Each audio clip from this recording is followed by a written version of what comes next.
A man of many names, faces, and voices, Jack+Grisham is the perfect storm created when you combine Elvis, Jim Jones, and Alex DeLarge, and bottle them up inside a 6.5-foot man. He has captured the heart of punk rock enthusiasts, those recovering from substance abuse, and your mothers, sisters, daughters, and girlfriends. A man who needs no introduction, the American Demon himself, Jack+Grisham. So this is a story about a robbery, and we were robbing stuff. Like a lot of churches, robbed a lot of churches because that was where we got our gear. You know, because they always got the church band or the PAs going on. You know, and if you look at the first T.S.O.L record, it actually thanks a church on the back. You know, thank you for the PA. You know, whatever. So, and restaurants, that was another one because they always had restaurant bands. You know, like a band, top 40 band playing at the restaurant. So restaurants were another one that was easy to just walk in, you know, and rob. Anyway, this is a sporting goods store. This was a really large sporting goods store. I'm not going to tell you where it was, but it was within 40 miles of here. And and they had everything. It was like a super sport thing. All right. In our neighborhood, there was never a shortage of criminals in training. I knew Pat had wanted to go on a larger burglary with us, but I was always hesitant about bringing him. Pat was fine for busting windows out of guitar stores. That was noisy, quick work. Smash the window, jump in, grab a guitar in each hand, and jump out. It didn't take a whole bunch of smarts or sneaky skills to pull that off. But commercial burglary was something entirely different. Some of these buildings were kind of tricky to get into. There were alarms and armed security guards driving around, patrolling the perimeter. Fuck, I wasn't going to go just because Todd was, I don't want to say this part, some girlfriend. I called Pat. Todd wouldn't go with me. Our drummer in T.S.O.L, Todd, he was a big kid. When he started playing in T.S.O.L, he was like in 9th grade. Like a lot of people don't realize, he was big, but he was a kid. He lived with his grandparents. Todd dropped out of school in 9th grade to join T.S.O.L. And that's when he started playing with us, man. He was just a big kid. And he had got a girlfriend. So that's why he didn't want to go rob something with me, because she was coming over and she was putting out. So anyway, I called Pat. Pat was in before I could say, do you want to? It was a quick yes. While stupid and dangerous behind a wheel, he was willing to please, that's for sure. We picked up 2 criminals from the neighborhood. A boy who was 2 years younger than us, who wanted me and Pat to tutor him in having fun, and our friend Mark. Mark was one of us, down for anything, although he hadn't been involved in any large moves yet. I wanted guns, and I needed a new surfboard. The last board I had was ceremoniously thrown off a cliff in hopes of better waves. I'd only rode it once. I'd staked out a large surfing sport about 40 miles from my house. It carried boards, guns, and sportswear. It was one-stop shopping for the late-night bargain hunter. I laid out the plan. It was a good setup. The store had a low roof, and there was some ground cover in the back. I'd usually go through a roof vent or chop my way through a side wall on these jobs, but it all depended on the alarm. I hadn't seen anything too solid in the way of security, and the store was fairly new, so maybe they hadn't yet protected themselves from thieves. I decided I'd go in through the roof. I didn't need the axe. I gave the guys the standard what to do if the cops come lecture. Run like hell, and if you get caught, keep your mouth shut. We climbed to the roof, and I pulled off a large vent. I kicked my way through the ceiling, hung onto a pipe, and dropped to the floor below. I took the young boy with me. He might be useful for something. Pat and Mark stayed up on the roof. So it was a store like this, and you see how the ceiling is? There's like a gap between the ceiling and the roof. So once I'd ripped the air conditioner off, I was able to just come straight down through the roof after kicking the tiles out, and then drop down like this into the store. What time you guys close?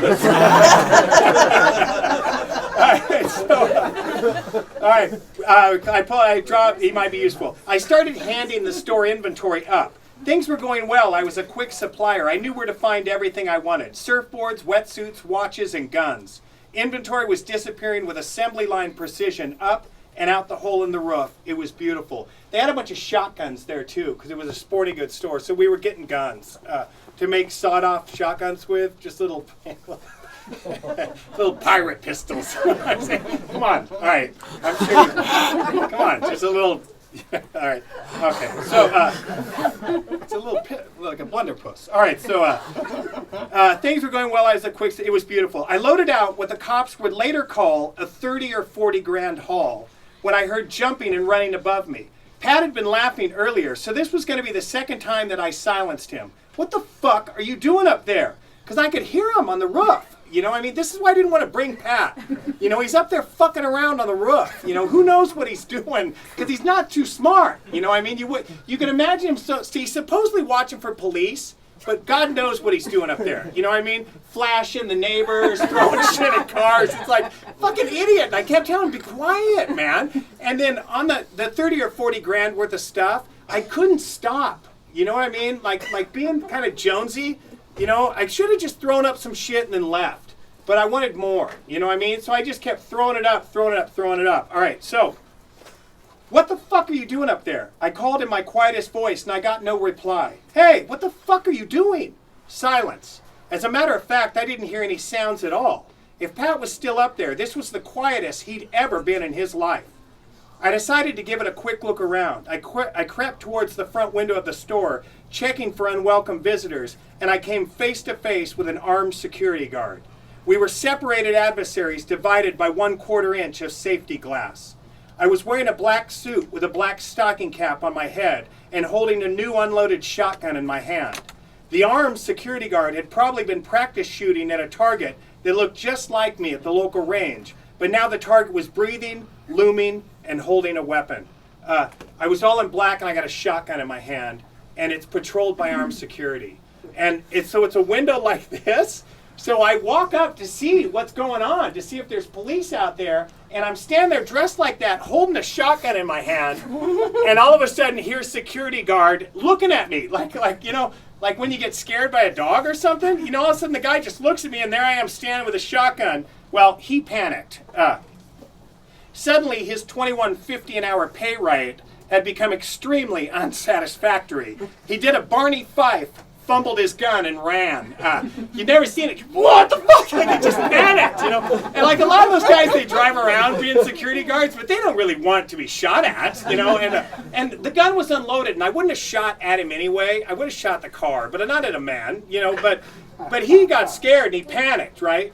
I ran back to the hole and called up. I needed help getting out, and I had the boy with me. They bailed on me. I was trapped. I had two options. One, crash through the front window while waving the unloaded gun, or two, get out through the roof. The doors were deadbolted. I went for the roof. I figured Barney Fife was probably radioing for backup, so I yelled at the kid to start grabbing racks. So it was like this, and I was flipping over racks because they were supposed to help me get back out, and they had split. So I'm like flipping over clothing racks and doing whatever to try to make a pile to climb up to get the fuck out of the store because I'm trapped in there. The doors are like the back door's locked. I can't get out. My only option is window. You know, crash through the window. I mean, that's not a good option for me. And all right, so anything that could get me up to the pipe so I could pull myself out. And there was pipes, like water pipes, running across the roof. I jumped up. I jumped on this pile and leapt for the pipe. I got it, and the fucking thing held. I started pulling myself up when I heard the kid crying. He started whining. The kid I was there, I was going to leave him, but he started like, don't leave me! You know, just fucking freaking out, right? When I heard the kid crying, motherfucker, I was going to leave him, but when I saw his face, I knew that when the police yelled, hands up, he was going to answer with, Jack+Grisham, Jack+Grisham, Jack+Grisham. Grab my fucking legs. Come on, grab them.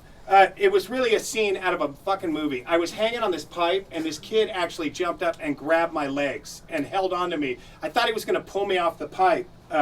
He jumped up off the racks, and when he grabbed me, I thought he was going to pull me off that fucking pipe, but I held on and pulled myself and him up. We went back through the hole and up to the roof. He ran and jumped off the minute we got there, but I took a quick look around. There was way too much shit on that roof. I don't know what the fuck I was thinking. This shit wouldn't have even fit in the car. I was laughing as I watched at least 4 police cars racing to the scene with their lights off. I knew the report was armed burglary, and it was going to get exciting. I flew from the roof. Police were everywhere. They had already caught Mark. I saw him scuffling with a pack of hyenas dressed in blue with shining badges. He put up a good fight, at least as long as I could see it, but I knew he was done. They were everywhere, polyester blue flames chewing up asphalt and sidewalk. I ran until I found shelter in the crawl space under a mobile home. It was at best an 8-inch gap that I slid under. I had to exhale all my air out and suck my stomach in to make it. And even so, I tore my pants and cut my legs, squeezing under the metal siding. I lay there for hours listening to the police cars as they drove by. I could hear the cops talking on their radios. We've got one back at the shop. He was clean. Security said there was at least 2, maybe 3. I was waiting for a voice to say, come out of there and get your hands up, but they never caught me. I disappear well when I needed to, and of course, I was practically untouchable. I waited until mid-morning, and then I walked away. It's a miracle that I never did any real time. And I always got away with stuff, like I said, unbelievably. And I go to these places now, I go to groups where people like are recovering from alcoholism, and a lot of it's a lot of God talk, and you hear these guys talk about God, and it's just so fucking crazy.